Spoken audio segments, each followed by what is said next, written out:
అసలు నేను ఏం వ్యాపారం చేస్తున్నానో చెప్పాలి.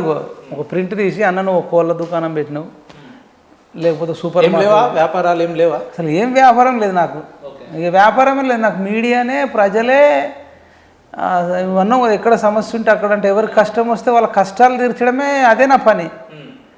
చాలామందికి చాలా వ్యాపారాలు ఉంటాయి కానీ నా పని 24 గంటలు ఈ సమాజంలో ఉండే కష్టాలను, కన్నీళ్లను, అశాంతిని ఎట్లా తొలగించాలని. ఎట్లా సాధ్యమవుతుంది అన్న మీకు? ఇటు వికారాబాద్ నుంచి మొదలు పెట్టుకుంటే ఆదిలాబాద్ వరకు ఎక్కడ ఏ సమస్య ఉన్నా, ఏ రాత్రి అంటే ఆ రాత్రి, పగలంటే పగలు, మధ్యాహ్నం, ఎప్పుడు టైం లేదు, ఒక పర్టికులర్ షెడ్యూల్ లేకుండా ఎక్కడ పడితే అక్కడ పోతుంటారట. ఎట్లా సాధ్యమవుతుంది మీకు? ఏంటంటే ప్రజల మీద ప్రేమ. ఇది నాకు అసలు పుట్టుక ఒకటబ్బా, ప్రతి ఒక్కరు సంతోషంగా ఉండాలి. నాకు కొన్ని రోజులు నిద్ర కూడా పట్టదు. ఎట్లా అంటే అయ్యో చాలా విషయాలు చాలామందికి తెలియక అజ్ఞానంతో సమస్యలు కొని తెచ్చుకోవడము, అనారోగ్య సమస్యలకు పాలవడము, హార్ట్ అటాకులు కూడా వచ్చి చచ్చిపోతుంటారు చాలామంది. నేను దానికి ఎట్లరా పరిష్కారం అని చూస్తే నాకు ఒక చిట్కా సార్ది చూసిన, రమణ సార్ అని బాదామాలు అమ్మి అంటే చూస్తాడు డాక్టర్, ఆయుర్వేద డాక్టరు.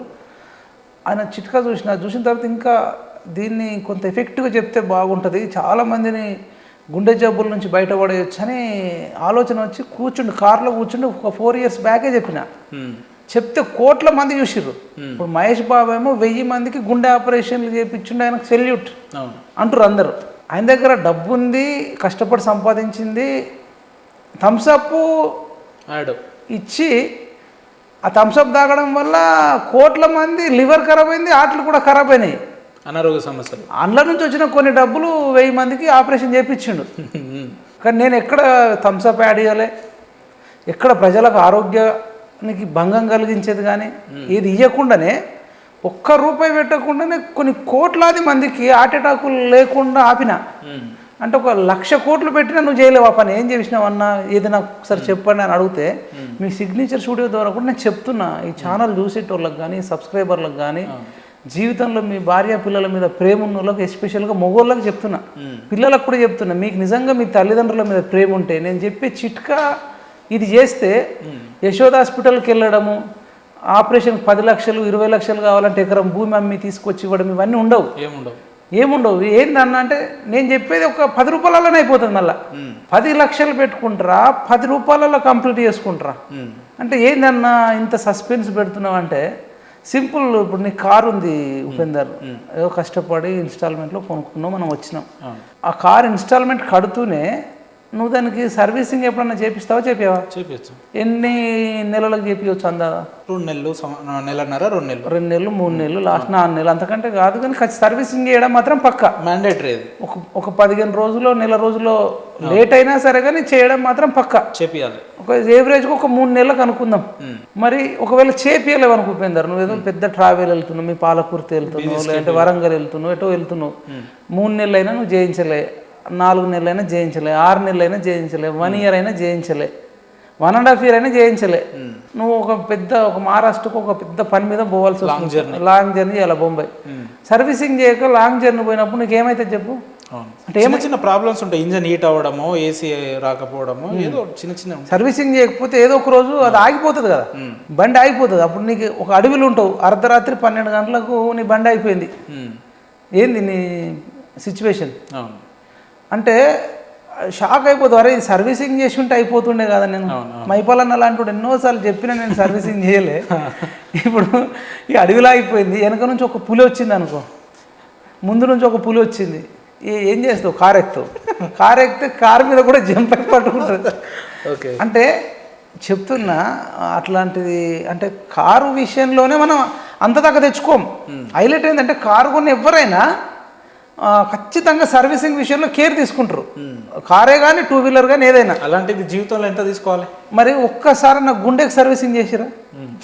ఇప్పుడు బండి ఇంజన్కే సర్వీస్ ఉంటుందా? కిడ్నీ చేయడం, గుండె అడుగు అసలు ఏందన్న సర్వీసింగ్ అను. డెఫినెట్గా బండికి ఏదైతే మంచి ఐటమ్స్ ఉంటాయో, ఇంజిన్ ఆయిల్ కానీ, వాటర్ సర్వీసింగ్ కానీ, ఇంకెక్కడెక్కడన్నా సర్వీసింగ్ అంటే ఇన్ ద సెన్స్ ఏంది, ఎక్కడన్నా కూడా నట్లు కూడా లూజ్ ఉంటే నట్లు బిగించడం, ఏదైనా స్ప్రే చేయడము, ఏదైనా లూజ్ ఉంటే టైట్ చేయడము, ఏదైనా కండిషన్ సరిగ్గా లేకపోతే అది తీసేయడము, ఏదైనా లైట్స్, ఇంకా అన్ని ఎవ్రీథింగ్ వచ్చేస్తాయి. సర్వీసింగ్ అంటే ఎవ్రీథింగ్ ఏదైతే ప్రాబ్లం ఉందో ఆ ప్రాబ్లం అంతటిని సెట్ చేసి సర్వీసింగ్ సెంటర్ నుంచి బయటకు వచ్చిందంటే మళ్ళీ కొత్త కార్ లాగాను కొత్త బైక్ లాగాను వచ్చి ఏం హెడ్ఏక్స్ లేవురా నాయన అనే సిచ్యువేషన్కి వెళ్ళిపోతాం. ఈవెన్ క్లచ్ లూజ్ ఉన్నా, బ్రేకులు లూజ్ ఉన్నా, ఎవ్రీథింగ్ చూస్తాం కదా. నేను అనేది ఏంటంటే మన బాడీ కూడా ఒక కార్ లాంటిదే, ఒక 2 వీలర్ లాంటిదే, ఒక మిషన్ ఇది. ఈ మిషన్కు సర్వీసింగ్ చేయాలి, ఎస్పెషల్గా గుండెకు సర్వీసింగ్ చేయాలి. బండికి ఇంజన్ ఎట్లుంటుందో మన బాడీకి గుండె అనేది అంత ఇంజన్ లాంటిది, ఇంపార్టెంట్. ఏం చేయాలన్నా మరి దీనికి ఏంది ఎట్లా సర్వీసింగ్ అంటే దానికంటే షెడ్డుకు తీసుకెళ్తాం, ఆయన అంతా చూసుకుంటాడు అని అంటాం. ఇది మనమే చేసుకోవాలి. ఏం చేసుకోవాలి, ఎట్లా చేస్తే గుండెకి సర్వీసింగ్ అవుతుంది అంటే అసలు సర్వీసింగ్ చేయాలంటే మనం రోజు ఏదో ఒకటి తింటుంటాం. అక్కడ బయట మంచిగా మిర్చి బజ్జి కనబడంగానే అబ్బా సూపర్ ఉందని తినాలనుకుంటాం, సమోసా తినాలనుకుంటాం, లేదంటే బయట వెళ్తాం బిర్యానీ తింటాం, నా ప్యారడైజ్ బిర్యానీ అంటాం, బవార్చి బిర్యానీ అంటాం, చికెన్ బిర్యానీ బయట. ఈ రోజులలో ఒకప్పుడు సంవత్సరానికో 6 నెలలకో పండగ ఉంటే నాన్ వెజ్ తినేది. ఈరోజు ప్రతిరోజు నాన్ వెజ్ తినేట్టు ప్రబుద్ధులు ఉన్నారు, లేదంటే 2 రోజులకు ఒక్కొక్కటి తినేటోళ్ళు ఉన్నారు. ఒక్కొక్కరు అంటారు ఒక్క రోజుకు నాన్ వెజ్ లేకపోతే నాకు ముద్ద దిగదు అనేటోళ్ళు కూడా ఉంటారు. పూటకు నాన్ వెజ్ తినేటు ప్రబుద్ధులు కూడా ఉన్నారు. ఓకే, అట్లా ఈ నాన్ వెజ్ తినడము, ఆయిల్ ఫుడ్ తినడము, లేదంటే రైస్ కూడా ఎక్కువ తింటున్నాం. ఈ రైస్ కూడా ఎక్కువ తినడం, మైదా ఎక్కువ తినడం, ఇవన్నీ ఛాయ్లు ఎక్కువ తాగడం, ఇవన్నీ ఏమైందంటే కార్బోహైడ్రేట్స్గా మారిపోయి ఆ కార్బోహైడ్రేట్స్ మళ్ళీ కొలెస్ట్రాల్కి వెళ్ళిపోయి గుండెకాడికి చేరుతాయి అన్నట్టు. గుండెకాడ కొవ్వు ఎక్కువైంది అనుకో మనకు బ్లడ్ సర్కిల్, ఆక్సిజన్ అనేది గుండెకి పోయే దగ్గర అది బ్లాక్ అవుతుంది. ఆ బ్లాక్ సరఫరా ఆగిపోయింది అనుకో హార్ట్ స్ట్రోక్లు వస్తాయి. సడన్గా చచ్చిపోయింది అంటారు కానీ సడన్గా చచ్చిపోడు, అది కొన్ని సంవత్సరాల నుంచి చేసిన తప్పుల వల్ల అది బ్లాక్ అయి క్లోజ్ అయిపోతుంది. ఏందన్న సింటమ్స్ అంటే మనకు మెట్లు ఎక్కుతుంటే దమ్ము రావడం, స్పీడ్గా నడుస్తుంటే నడవలేకపోవడం, ఆయాసం రావడం, ఇవన్నీ సింటమ్స్. ఇవి వచ్చినప్పుడు ఏం చేయాలంటే మనం సర్వీసింగ్ చేయాలి. సర్వీసింగ్ అనేది సేమ్ 3 నెలలకు ఒక్కసారి సేమ్ బండింగ్ చేసినట్టు దీన్ని చేయాలి. 3 నెలలకు ఎట్లా చేయాలంటే బాడీ చెకప్ చేయాలి. మనం ఫస్ట్ చెకప్ చేస్తావా, డబ్బులు లేకపోతే చేపియావా తర్వాత విషయం. నేను చెప్పేది ఏంటంటే నువ్వేం చెకప్ వేరు, సర్వీసింగ్ వేరు. సర్వీసింగ్లో ఏంటంటే ఒక ఏమేమి తీసుకోవాలి ఐటమ్స్ అంటే 2 తమలపాకులు. తమలపాకులు అంటే ఐడియా ఉంది అందరూ. తర్వాత ఒక అల్లం ముక్క, ఇంతంత అల్లం ముక్క, 2 ఎల్లిపాయలు, ఇవన్నీ బాగా దంచాలి రోట్లో వేసి, నిజం. తర్వాత కొంచెం తేనె, ఇంతంత తేనె వేసి చేసి తినాలి, పరిగడుపున తినాలి, బ్రష్ చేసుకొని తినాలి. అట్లా ఒక 20 రోజులు తినాలి ప్రతిరోజు. తిని ఒక అర్ధగంట దాకా నీళ్ళు తాగొద్దు. అట్లా ఒక 20 రోజులు 30 రోజులు చేయాలి. అట్లా మళ్ళీ ప్రతి 3 నెలలకు 3 నెలల దాకా ఇక సర్వీసింగ్ అయిపోతుంది. ఇది చెప్తే కొన్ని లక్షల మంది మారిర్రు. ఇప్పుడు మన సాయి చంద్ చనిపోయినప్పుడు, హార్ట్ అటాక్ వచ్చినప్పుడు వీడియో వైరల్ అయింది. అంటే నేను ఎందుకు ఇంత స్ట్రెచ్ చేసి చెప్తున్నా, ఇంత రాజకీయాలు హీట్గా ఉన్నప్పుడు కూడా అంటే కనీసం ఈ వీడియో చూసినా కొందరు మారి అట్లీస్ట్ యూత్ మీ తల్లిదండ్రులకు తినిపియాలని విజ్ఞప్తి చేస్తూ చెప్తాను.